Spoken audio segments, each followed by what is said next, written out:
Detroit? Oh. I didn't know there was two of them. Matching gray hats. Yeah. Peaky Blinders. Right.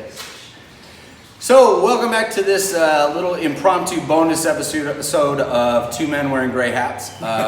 We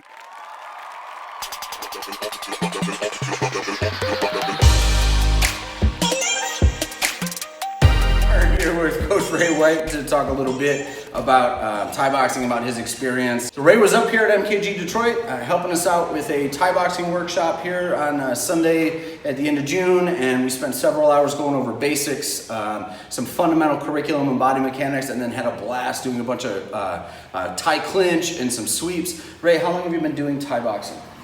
Oh, I began my Thai boxing training in Minneapolis with Rick Fay in 1998.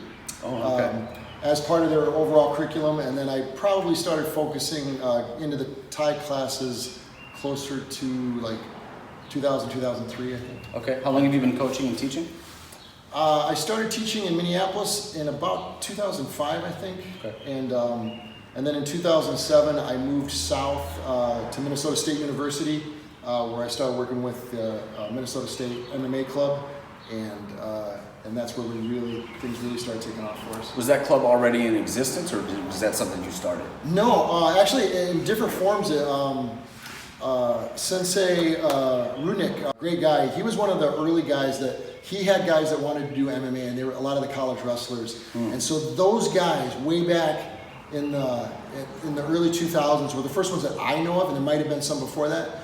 But there were a few guys that started doing it. And then with the UFC and everything, it started taking off, and it was going one semester when I got there, and I didn't tell them anything. I didn't come in there like, oh, I know this and that. No, I just came in and wanted to practice, But then as soon as they found out that I knew anything, it got crazy. You're who we've been looking for. Yeah. Is that group still out there? Yeah, they're still going, and it's still pretty big. After I left, guys like Justin Kratzky, Dan Morat were still doing it. Dan Morat's... What's up, guys? Yeah, hey, guys. Dan's getting ready to do his third fight in the UFC. And we've even had guys I've had those guys that become coaches, and they've had guys under them that are starting to coach. So cool. I mean, we're getting like old. A grandfather. Yeah, we're getting old. I'm a martial arts granddaddy now. You're from Michigan originally, yeah? Yeah, I grew up in Battle Creek. High school, class of '88. Went to KCC, went to Western. Did a lot of traditional karate. There wasn't a lot here back then in the 80s and 90s. So you've been back in Battle Creek area, right? Is that specific? Yeah, Battle Creek, and I have guys that come from Kalamazoo, Grand Rapids. Okay. Luckily, when I'd come back and visit on holiday and train with different groups, and luckily kind of built a reputation, or guys just enjoyed working out with me. Yeah. And so I still have fighters like Josh. Josh is in his 7th or 8th pro MMA fight. He did amateur Muay Thai with me for a long time. Get to work with Triumph MMA and help those guys out. One of the things I learned from Rick and Dan Inosanto, Grow Dan, is to keep an open mind and to be accepting of other ideas. And I try to work with everybody I can. Try not to be judgmental, and that's most of the gyms around here are that I've had experience with are the same way. So it's been nice that we get to work out a lot together. And so you're teaching what classes there? Obviously Thai boxing. Yeah, Thai boxing in a blended Kali and JKD class. Okay. Do you move from weaponry into empty hand in that class then? Is that sort of, okay? Yeah. Cool. And we're trying to do it periodically. So we might spend a time in stick, single stick, double stick, knife. Work into the empty hand, stay in the empty hand for a few weeks or 4 to 6 weeks maybe. Cool. And just kind of cycle through it. And how does your experience with those arts, whether they're combative arts or a little more esoteric, like some of the things we see with C-Lot, and how does your time in training and teaching that influence you as a competitive coach? Yeah, it's nice to have a body of information that's a little secret or a little unknown. Mm-hmm. Nowadays, people are getting caught with techniques that are considered old techniques, but it's simply because people aren't used to training them. And having a body of knowledge that other people aren't used to, I think is advantageous. And just having things that educate the body in a certain way I think has benefited me and helped me how I understand techniques. So off the top of your head, what arts have you studied, or give us the list? Right? Yeah. Oh God, yeah. I mean, Tang Sudo back in the day is where I started, but the Aikido, Savate. I love the kicking for Savate. I love mixing that in with the other arts. CSW, yeah. I wish I had more chance to do CSW. Yeah, in Minneapolis it was great getting to do combat submission wrestling stuff, which again is pulling things that have proven themselves valuable from other arts into Sensei Eric's curriculum. And the different silots I got to do.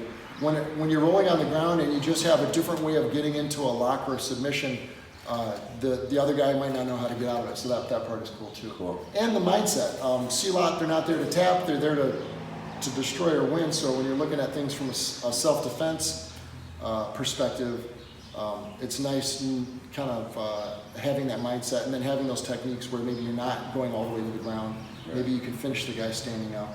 And then the training methodologies are different. Drills that have this sombrado or flow back and forth type thing, I found that those are really helpful, and those help shape some of the drills that we do for Muay Thai and stuff too. Is your program, if somebody was interested in checking out, they had maybe little to no experience, can they anticipate, are they going to get thrown into the grinder pretty quick because it's a fight school? Is there, no. Are they going to have some access to just warm up into it? Yeah, that's always the challenge for us, is that we have to think about, how do I train a guy who's really experienced and really athletic along somebody who's maybe not? And I think it's beneficial, and we just do it with everybody takes care of everybody mentality. But it's a challenge. Yeah, I think it's great in the long term, and I think that for everyone's well-being, it works great. There is a time to let the big fish swim with just the big fish. And if you're lucky enough to have a facility where you can separate that out, that's a luxury. Not everybody has that luxury. I don't have that luxury. I have kids, I have a wife, I have work demands. So I don't have that luxury of doing it. So it's, for us, our fighters have a lot of self-work that they have to make sure they're doing for conditioning and things like that. I don't hold their hands through all that. But we try to give them, we try to structure the drills so that you can take it to a certain level based on who you're working with. And so if you and I are going, we have a bigger body of knowledge, and we should be able to work some of that into what we're doing that day, as long as we keep it within the framework of what we're doing. Okay. But if I'm working with somebody new, I can just stick with the drill, I can work on my repetition. Maybe I work my footwork or something a little different so that I'm still getting a workout. But we're here to bring up the next generation. We're here to give. And it's like an active recovery. Every round doesn't have to be a grind. Right. And basics never go out of style. And basics never go out of style, man. So if the drilling is good, it shouldn't matter that much. So it is a challenge, but it's one that we've worked with. I think at a certain level, if you're going to turn pro, there's a time to go to a pro gym. Do I think our gym is a UFC caliber pro gym? No, man. I know guys that are going to take you there, but I think I'm a great place to start for amateur level, intermediate, and beginning pro. But if you're going to go national or international, I know people that'll get you there. Yeah, and from personal experience, I am happy to echo that. That's why we had you here today to go over basics and clinch sweeps.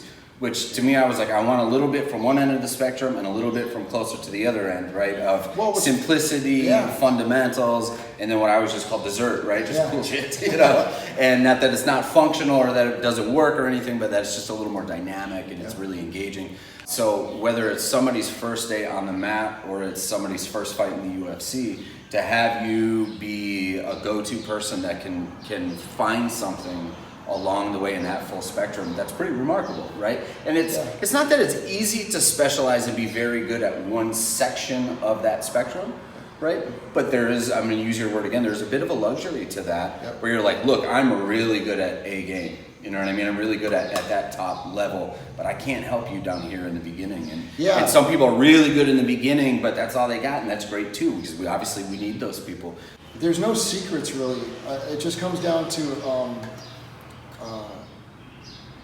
who do you get to work with, how often you get to do it, and are you structuring your workouts in a way that you're progressing, and you can do that in a lot of different ways. And there's guys that are looking like, there's guys that'll use the excuse that it's like, it's my training partner's fault. It's my coach's fault. No, there's nobody here to push me. It's pretty easy, if you can surround yourself with other people to push you. Okay, well, that's great for you. That's great, but that's a weakness on you. Right. I know guys that it didn't matter. It didn't matter who was in the room. They were getting better every day, every week, every month because of what they were doing in the gym and what they were doing outside the gym and how they approached their training. And I think it's a weakness or a fallacy to look for it outside yourself all the time. It's not that there isn't something to the fact that it's like you need people who have a certain athleticism to keep pushing you. Sure. Or to at least be aware of the drills so that you can push each other. Because it's like ladders on a rung, and that's one of the things that really helped us in Mankato is that you had Mankato, Minnesota, is that you had a group of guys that were willing to put in the work together and keep leveling up each other. So lightning round, favorite martial art to train when you just don't feel like working too hard, right? Or like when you want some flow or you want some movement, but you're not trying to smash. Yeah, you know what? I'm such a multi-art practitioner that I just adjust my art on what I'm doing and how I'm doing it. So then I just move into shadow box. Then I just move into floor drills, light clinch versus hard clinch, light trapping versus hard trapping. Can I just go work on the equipment and without injuring myself? Or if this leg is sore, then I can work on this one. Favorite pre-workout meal or drink, or do you have a thing you like to do to make sure you're staying up and you're feeling good in your body? I could probably have a more disciplined diet, but luckily I'm not competing myself. Sure. But just natural unprocessed foods. Okay. I don't follow keto. I don't just Right. go all in proteins. I'm pretty general and pretty balanced in my intake. So thanks for watching this bonus episode of SMMASh. Unfortunately, the last couple questions of the lightning round there got cut off. It mostly had to do with what movie characters he thought would win in a fight, so I don't think you missed too much. But we will make sure to follow up with Coach Ray with a proper long-form interview when I go visit him in Battle Creek. And if you're in that part of the state, then you should go visit him too. Get on the mat, check it out, and he's certainly primed to give you a good base level education, all these different arts that he teaches, but also really help level you up over and over and over again. Just a great guy and a great coach. Make sure you check them out. I will put all of the links in the show notes below to his social and to information about the gym, and we will see you in the next episode. Thanks for watching.